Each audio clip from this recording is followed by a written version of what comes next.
నిజమేనండి, ఈ రోజు నుంచి నేను ఆత్మీయ విషయంలో నా ఆత్మను క్షేమకరమైన స్థలానికి పంపించడానికి నా వంతుగా నేను ఎన్నున్నా లేనట్లుగా, ఎంతున్నా లేనట్లుగా పొగుడుతారు మనల్ని. అబ్బా ఎంత బాగా పాడేవో అన్నప్పుడు నాదేముందండి, నాకంటే బాగా పాడేవారు ఉన్నారు.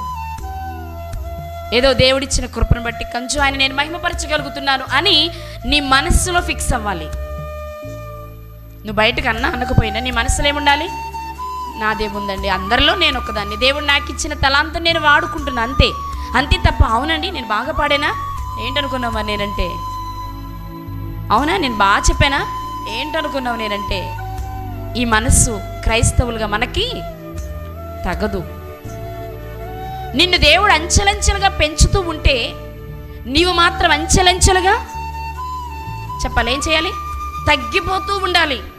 ప్రభువా నన్నెంత ప్రేమించావా, నాకింత గొప్ప అవకాశం ఇచ్చావా, నేను ఏ పాటి దానను లేక నేను ఏ పాటి వాడ